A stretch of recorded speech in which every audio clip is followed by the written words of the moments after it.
Hi everyone, so in this video I'm going to talk about how the 3-point turn can still be on the new driving test.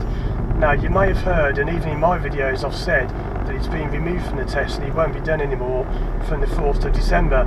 Now that is correct, but something happened the other day that got me thinking, and I talked to an examiner about this.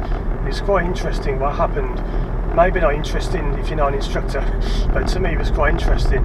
What happened is on my driving test, on the pupils driving test, they went the wrong way.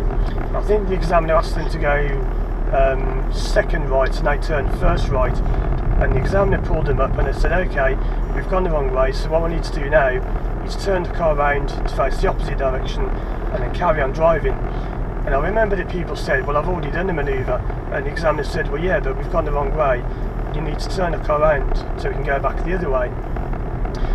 And I asked the examiner at the end, what would happen if that happened on the new driving test and the instructor hasn't taught the people a turn in the road? And the examiner said, well, the instructor should have taught them a turn in the road. Just because it's no longer on the test, I have said you should still be teaching it. So just wanted to let you know about that. Just because the 3-point turn in the road, whatever you want to call it, just because it's no longer on the test officially, it can still be done.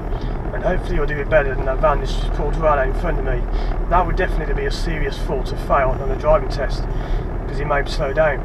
Anyway, so the 3-point turn can still be done on driving tests, not officially, and you won't officially be marked on it as a 3-point turn, but if the examiner has to do it for you, or has to assist you verbally or physically, then you would fail for the assessor taking action.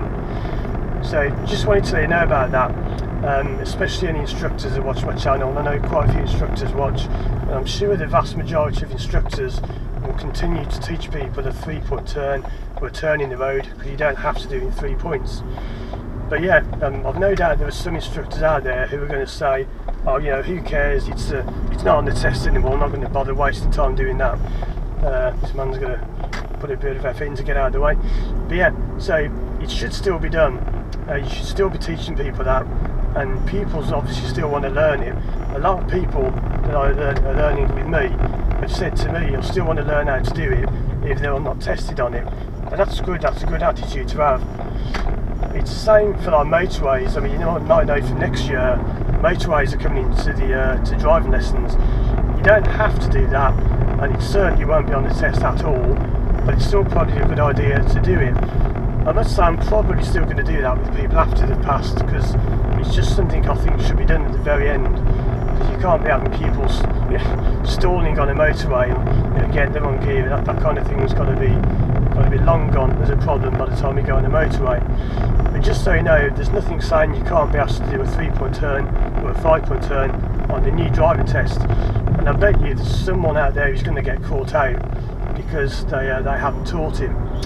So yeah, I thought I'd let you know about that. Same for the reverse round the corner, by the way. You should still teach that, because they can be asked to do it.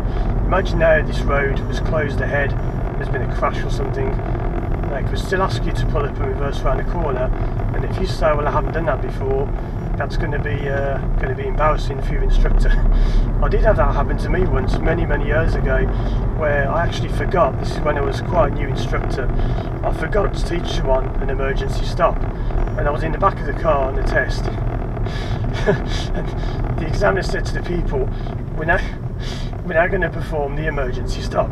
And the people turned and looked at me and said, we haven't done that. And I was like, whoops, that was a massive fault. I'll never ever forget that. And if you learn to drive with me and you wonder why I keep asking people, we have done that, haven't we? We have done the emergency stop. That's why I keep asking people, because that always sticks in my mind the time I forgot to teach someone the emergency stop. And yeah, the people failed, as this person might have to pull out, but the people failed because he got the emergency stop wrong. And that was actually me that failed that test, not the people, because I'd forgotten to teach him that. Never forget that one. Anyway, so just a short video for now. Thanks for watching, and I'll see you again soon for more videos.